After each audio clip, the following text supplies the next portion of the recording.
Heyvanlardan ehtiraslanan insanlar var, sayda az deyil. İndi bu ağıldan kəmlərin əlinə fürsət düşübdür.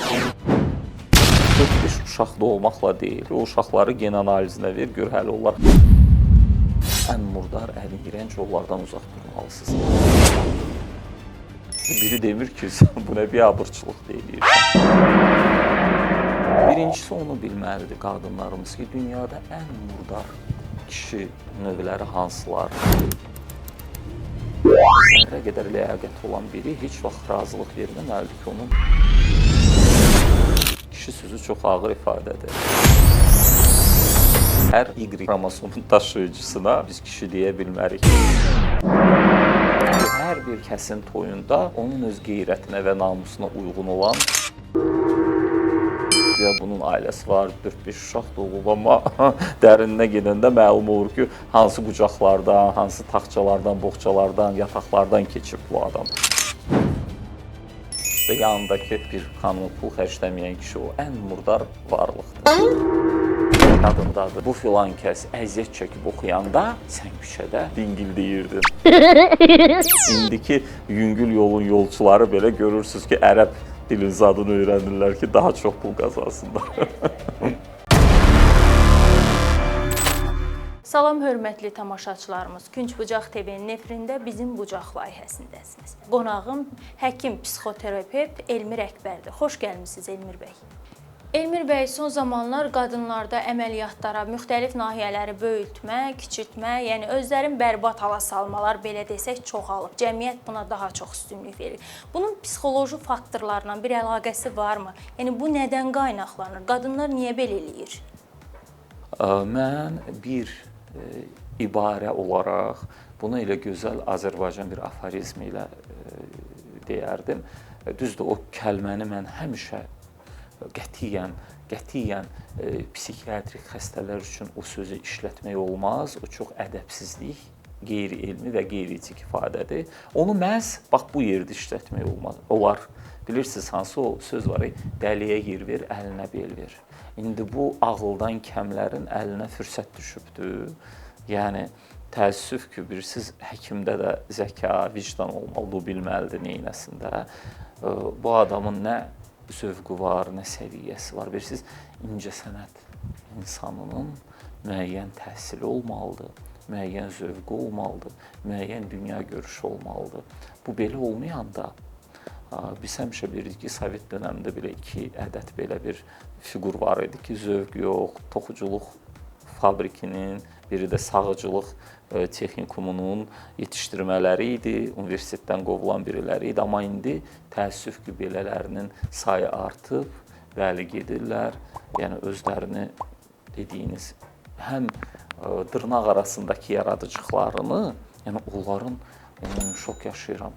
Görün cəmiyyətdə necə bir degradasiya, necə bir aşılanma gedibdir ki, özünə hörmət eləyən, zərrə qədər ləyaqət olan biri heç vaxt razılıq verməməlidir ki, onun toyunda elə bir dırnaqarası mahnı səslənsin. Onların ifadə elədikləri o kakofoniya, yəni də o yəni də Azərbaycan dilində sözü də tapa bilmirəm. Yəni o biabırçılıqlara, nə onların dırnaqarası yaradıcılıqları bir adam içinə çıxarılası deyil, ifaları. Nə də özlərinin üzərində elədikləri o dırnaqarası yaradıcılıqları adam içərisinə çıxarılası deyil. Yəni bu bədbəxtlərin nəinki özlərinin başının içi o Halloween boranısı kimi boşdur. Heç buna ətrafında da bir normal ağlı yerində olan birisi yoxdur ki, buna desin ki, sən bu nə biabırçılıqdır çıxardırsan, nə də müraciət elədiyi həkimlər, əgər öz görkəmindən gedirsə söhbət və yaxud da yəni onların ətrafındakı o muzikantlar hansı ki də əgər onların ifalarına girir, biri demir ki, sən bu nə biabırçılıq deyirsən. Elə hamısının bir dənə bəraəti var ki, hə, pul ki qazanıram bunun sayəsində. Ona görə ki, ətrafındakı ona pul qazandıran onun qeyrətinə malik olan. Çünki hər bir kəsin toyunda onun öz qeyrətinə və namusuna uyğun olan davranışa malik müğənni iştirak eləyəcəkdir. hər bir kəsin toyunda onun zəkasına, səviyyəsinə, əqli imkanlarına malik musiqi səslənəcəkdir. Yəni bu çox Elmir bəy, gəlin etiraf eləyək ki, o əməliyyatları eləndirənin bir kütləsi, müəyyən kütlə var ki, onun marağını çəkmək istəyir, kişilərin marağını çəkmək istəyir. Yəni bir qadın özünü o hala qoyursa, məncə sənətdən çox daha çox, çünki sənət də yoxdur. Onu eləyən insanların çoxunda biz sənət görmürük, bu fakt. Və bir kişi psixologiyası olaraq o əməliyyatlar necədir? Yəni həm psixoloq olaraq, həm də siz özünüz də bir bəysiniz. Kişilər necə onu dəyərləndirir? Yəni ona doğrudanmı yaxşı baxırlar? O qadınlar cəlbedicidirmi bir kişinin gözündə? Siz əminsinizmi kişilərin, kişi sözü çox ağır ifadədir. Hər Y xromosomun daşıyıcısına biz kişi deyə bilmərik. Yəni bu ümidvaram bizim auditoriya yetkin insanlardır və mənim onsuz da zaten istifadə etdiyim ibarələr, sözlər, ifadələr kimsə xoşlasa da, xoşlamasa bunlar hamısı elmi, publisistik üslubda, elmi üslubda işlənilən bir şeylərdir. Bilirsinizmi? Zoofillər var. Yəni heyvanlardan ehtiraslanan insanlar var, sayda az deyil. İndi mən bunu o mənada demirəm, pisdir, yaxşıdır, onları qınamaq lazımdır, yoxsa onlara dəstək göstərmək, o ayrı mövzudur.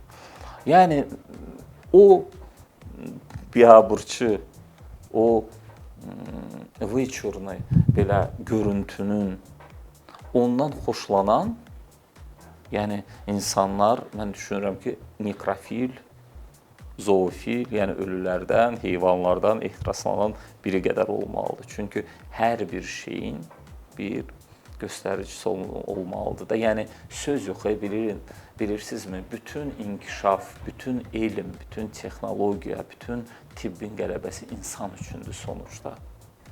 Bəli, əgər bir insanın xüsusilə də ən böyük problem nədir? Dodaq problemidir də. Bəli, bir insanın bir kompleksi varsa, onu aradan qaldırırsa, niyə də yox düşünək də. Ancaq aradan qaldırırmı? Söhbət ondan gedir. Nə baş verir də, söhbət ondan gedir. Necə ki, yenə deyirəm, o makiyaj eləyib özünü, mən klonlara, klon incəsənətin ən yüksək pik nöqtəsindən biridir. Çox onlar böyük ustadlardır. Söhbət əsl klonlar, onlar təhsilli peşəkardır. Mən onu əstəğfurullah, onlara kinayə məqsədi ilə demirəm ha. Ancaq klonun bir qrimi var ha. Bax, o qrimi makiyaj kimi eləyənlər təbii ki, gözəl görsənir. Eləcə də o estetik proseduralarda, o Qaynana filmində deyir, ver gəlsin. O yerli yersiz dodağın şişirdilməsi, yəni o bilirsinizmi?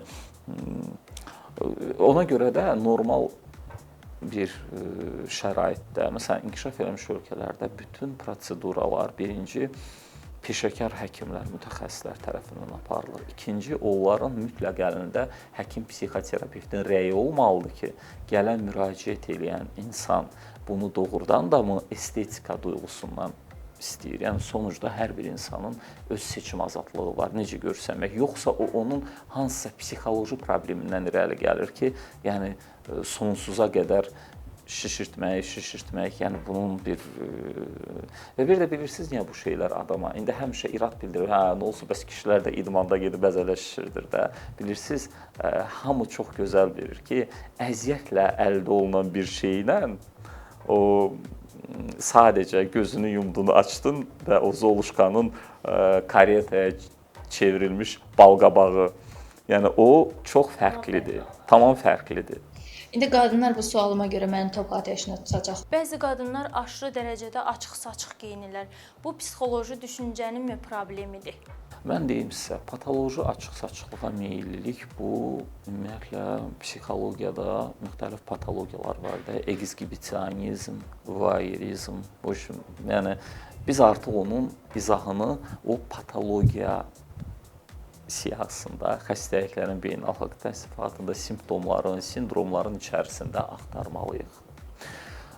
Təbii geyimin göstəricisi hər bir insanın müəyyən bir adekvat cəmiyyət tərəfindən qəbul olunmuş parametrinə uyğun olmalıdır. Məsələn, kiminsə o Sovet dövründə deyirdilər də, tutaq ki, dizdən aşağı geyimi, hörüklü saçı, dirsəyə qədər olan geyimi, məsələn, hansısa bir insan üçün əgər meyar sırf çadırada örtünməkdirsə, onun üçün bu açıq-saçıqlıqdır. O deyəcəkdir ki, necədəki deyirlər, bunun heç bir fərqi yoxdur. Sən tam çılpaqsan, yoxsa qolun yarısına kimi açıqdır. Yəni, belə subyektivliyə varmamaq üçün adekvat cəmiyyətlərdə konvensial bir razılaşmalar var da ki, bu tərzdə də geyinə bilər insan, o tərzdə də geyinə bilər insan. Problem bilirsiniz nə vaxt yaranır? O gözəl şeirdə var, faciə onda başa düşür, səhv düşəndə yerimiz. Yəni, insanlar, bayaq vurğuladığım kimi, geyimin və kəmiyyət və keyfiyyət göstəricilərini səhv salanda ki, tam örtülü bir, məsələn, hətta bir yasa, qıpqırmızı bir çadırada gəlmək belə Azərbaycanda çox yersiz görsənə bilər, tam örtülü də olsa belə. Yəni, insanlar hər bir geyimin yerini bilməlidirlər. Və soruşursunuz, hansı psixoloji patologiyanın göstəricisidir? Mənim bir mənalı düşüncəm odur ki, o zəka geriliyinin, əqli geriliyi, intellektual natamamlığın göstəricisidir. Çünki intellekti yerində olan, zəkası yerində olan birisi qadın soyunmaz. Yəni soyunmaqdır da, nə? Baxın, qadın çiməndə soyunur. Soyunmaq heç də həmişə pis bir şey deyil də, tam soyunmaq. Yəni cəmiyyət içində soyunmaq amma ayıbdır da. Heç kim paltoda çinmir. Amma zəkası olan insan bilir hər şeyi harda və nə qədər, necə eləmək lazımdır. Zəka problemi olan insanlar kəmiyyət və keyfiyyət problemləri yaradırlar. Geyimində də belə bilmir harda, necə, həm kəmiyyət baxımından necə olmalıdır, həm keyfiyyət. Yenə deyirəm, bunu deyəndə xüsusilə də mən onun da həmişə fərqindəyəm ki, o yalandan ailə obrazı yaradıb. Məsələn, 4-5 uşaq doğmaqla deyil. Hamı çox gözəl bilir ki, o uşaqları gen analizinə ver, gör hələ onlar hansı kişidəndir. Yəni, o bəzi özünü incəsənət nümayəndələri hesab eləyənlərdən gedir söhbəti. Güya bunun ailəsi var, 4-5 uşaq doğub, amma dərinə gedəndə məlum olur ki, hansı qucaqlardan, hansı taxtçalardan, boğçalardan, yataqlardan keçib bu adam. Yəni, bunu hamımız çox gözəl bilirik. Və yaxud da, yəni, məsələn, öz əri Zurda Balabanla qışqırırsa ki, gündə, məsələn, hamamından bir kişi qaçır, yataq otağına başqa kişi qaçır və onun dırnaq arasında, həyatının dırnaq arasında xanımı durub geyim, örtülü geyimlə dən vurursa, yəni bu təbii ki, bu da zəka geriliyinin bir növüdür də. Yəni, mən demək istədiyim odur ki, o kraynost, yəni iki kənar, anormal durumdan həmişə uzaq durmaq lazımdır. Hamı bilməlidir ki, hansı insan, hansı sənətin nümayəndəsi harda, necə geyinə bilər. Götürək aktrisalarımızı, götürək bizim həqiqi incəsənət nümayəndələri, müğənni, aktrisa, o böyük səhnədə geyindiyi geyimlə o verilişə qonaq gələndə və verilişin də formatı var da. Bugün tutaq ki, akademik incəsənətin hansı anlayışları müzakirə olunur, yoxsa yaradıcılıq gecəsidir bir bəstəkarın və orada qalxıb hansısa mahnı ifa edəcəkdir. Yəni, bu yerləri belə tutmaq üçün, görmək üçün, duymaq üçün, anlamaq üçün nə lazımdır? IQ, intellekt, zəka göstəriciləri. Bu olmayanda biabırçılıq onda baş verir. Çünki o zəka, intellekt elə bir şeydir ki, o nə azalmır, nə də artmır. Doğulanda nədirsə, amma azalmaq ola bilər. Məsələn, başına kərpiç düşdü, beyin travması yaşadı, azala bilər. Amma artmağı mümkün deyil. O Brilliant Əl filmində deyir, bossumuz deyibdir ki, insan doğularkən debildirsə, bu çox uzun müddətlikdir. Yəni, və indi imbesil debil özünü incəsənət nümayəndəsi kimi təqdim eləyib və geyimdən dəm vuranda, yəni bir sən keçmişinə bax, o qalaq-qalaq toplanmış ainisinin arxivindəki yataqlar, qucaqlar, sən niyə qovurdular səni, niyə, yəni o devrin Space-də, niyə səni qovurdular, ona görə ki, sən hansı yolların yolcusu olmuşsan, yəni sən elə ərinin sənin haqqında dediklərini yadına sal, sonra sən başqa əsl incəsənət nümayəndələrinin geyimləri haqqında fikir Söylə. Artıq saf münasibətlərin, sevginin pul meyarı ilə əvəz olunduğunu görürük. Qadınlar niyə məhz pulu sevgi meyarı kimi görür? Əgər bir kişi buna pul xərcləyirsə, bunun istədiklərini eləyirsə, bunu sevir. Amma eləmirsə, yəni o kişi sevsə belə qadın onu sevgili olaraq görmür, sevgisinə inanmır. Baxın, burada da yenə də təbii mən psixoterapevt olduğuma görə hər tərəfli bu məsələni çalışım qısa da olsa deyəm. Birincisi onu bilməlidir qadınlarımız ki, dünyada ən murdar kişi növləri hansılardır? Ən murdar, ən iyrənc onlardan uzaq durmalısınız. Simic birinci növbədə. Yəni bir qadınına, xanımına ayrı fərqi yoxdur da, yanındakı bir xanıma pul xərcləməyən kişi o ən murdar varlıqdır. Qeybətçil, sözbaz, deyingən. Yəni bu tiplərdən konkret uzaq durmalıdırlar.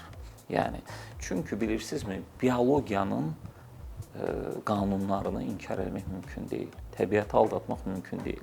Bütün canlılar aləmində, yəni söhbət ali, mürəkkəb quruluşa malik ali onurğalılardan gedir də, erkək fərdin dişi fərd üçün elədiyi bir şeylər var. Onu qorumağı, onu qida ilə təmin eləmək və s. və ilə axırda. Yəni təbii ki, insanlarda da, Homo sapiensdə də bu belə olmalıdır. Təbii ki, əgər hər bir kişi adam sevə bilər, sevgi yox, aşiq olur da əslində. Aşiq ola bilərsən, heyran ola bilərsən, hətta sevə də bilərsən, amma hər kəs öz ayağını öz yorğanına görə uzatmalıdır. Sən əgər gedib Monika Bellucci'yə eşq elan eləmək istəyirsənsə, sən onu yaxtasından düşürdüb öz Zaporojye maşınına əyləşdirəcəksən. Yəni bunu fikirləşməlidir insan. Təbii ki, hər bir qadını təmin eləməlidir. Bu bilirsiniz necədir? Əgər bəbirdə, pələngdə onun göstəricisi, onun dişləri, caynaqları, ovladığı gətirdiyi ovdursa, insanlarda da öz ailəsinə, öz qadınına, öz çevrəsində olan, yəni yanında olan qadına fərqi yoxdur. Onun sevdiyi qadındır, anasıdır, qızıdır, fərq eləmir. Onun ehtiyaclarını təmin eləməlidir. Onun tələblərinə uyğun olaraq bu vacib bir şərtdir. Sadəcə mən həmişə qızlara deyirəm ki, siz o oğlanda, o kişidə, qadınlar bilməlidir, olan pula yox, siz o pulu qazanmaq bacarığına qiymət verin. Pul hər cür yolla adamın əlinə düşə bilər. O atasından vərəsə qalıbdır, oğurluq edib, quldurluq. Amma bu pul qazanmağa bacarmırsa, pulun başına indiki zaman daş salmağa nə var? 100 milyardı bir dəqiqənin içərisində qumarda uduzan adamlar var. Yəni əsas pul, çünki kişinin çalışqanlığı, bacarığı, pul qazanmaq qabiliyyəti və qadınlar niyə buna önəm verir, verməlidir və vermək onların özlərindən asılı deyil. Bu bir biologiyadır.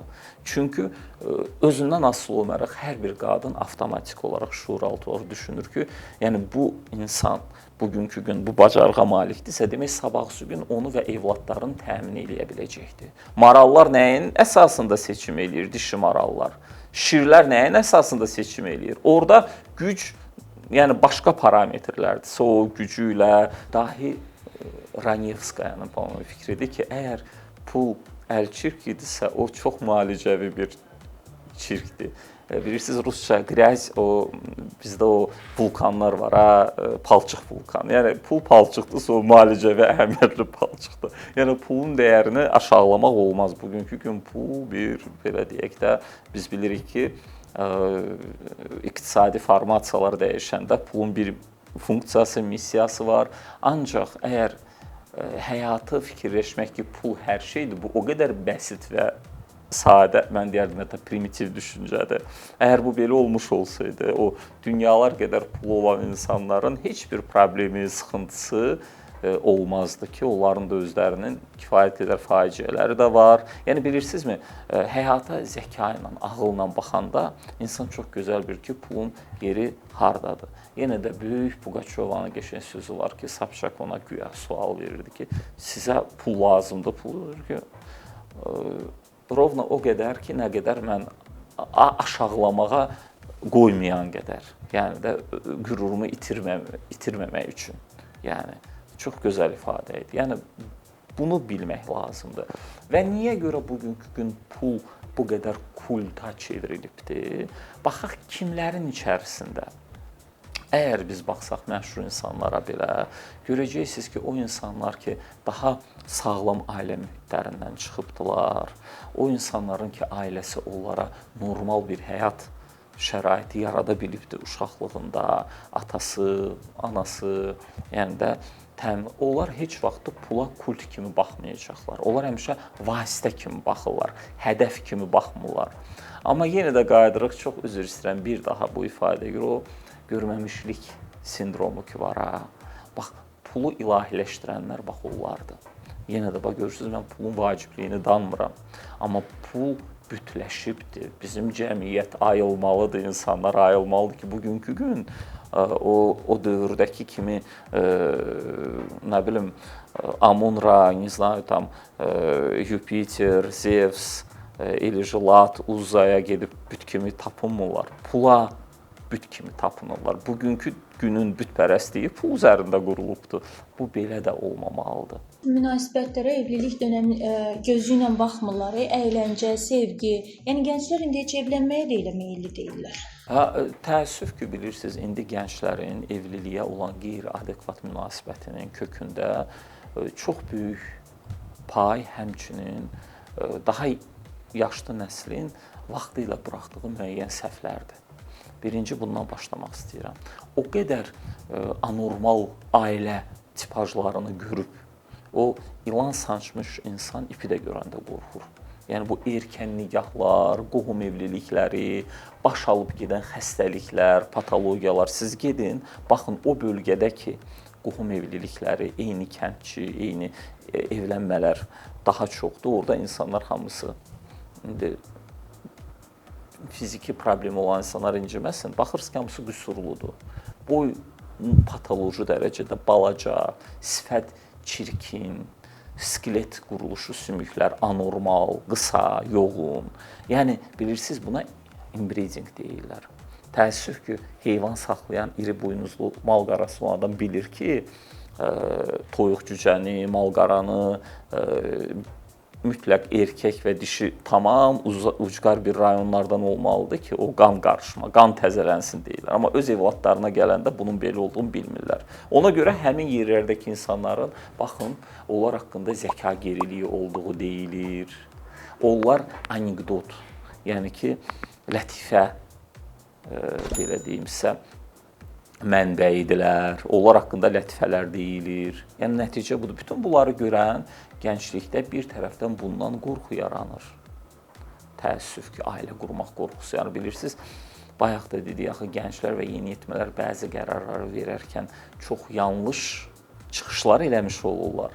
Yanlış nəticəyə gəlirlər ki, yəni, əgər bu erkən nikahı, qohum evliliyini və s. də səhv evlilikləri görüb qorxursansa, bu demək deyil, evlilik öz-özlüyündə pisdir.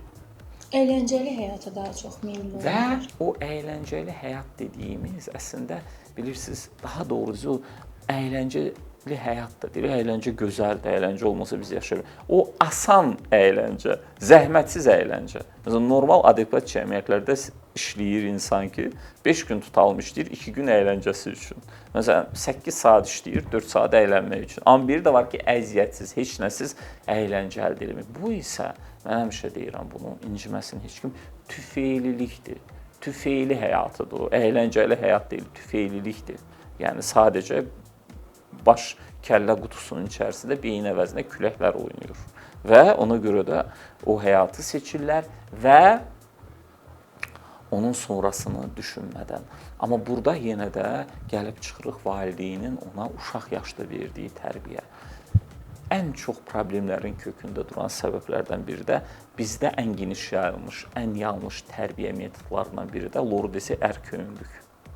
Ərköyünlük gətirib çıxarır, valideynlər hər dəfə deyirik ki, bu böyük yaşlarında narsistik şəxsiyyət pozuntusu, isterik reaksiyalar, bax, bütün o problemlər oradan irəli gəlir. Uşaq vaxtı uşağı zəhmətkeş böyütməyəndə, uşaq vaxtı oyuncaq üçün loru, üzr istəyirəm desək, həyasızlıq eləyəndə, salıb verəndə, sabah o böyük yaşında istədiklərini artıq ala bilməyəcəksiniz. Və onda da o gedəcək əyri yollara ki, öz istəklərini təmin eləsin.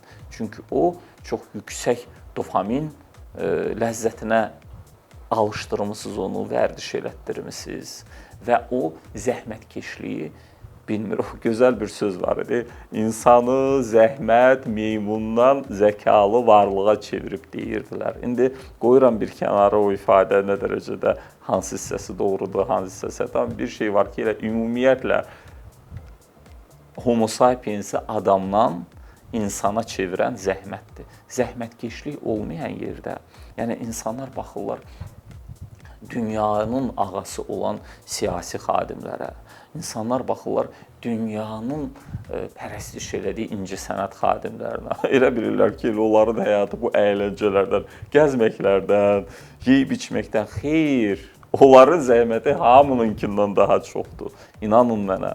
Bax, o dediyimiz o böyük imza sahibləri uşaqlığından hamıdan çox əziyyət çəkib. Ona görə mən sizə bir söz deyim, o verilişlərə gəlib bəzən indi Allah heç kimi çətinə salmasın. Zariyan insanlar var ha ki, tutaq ki, hə, bəs bu məsələn 10 uşağı var, 35 yaşına kimi fəhlə işləyibdi, indi işləyə bilmir.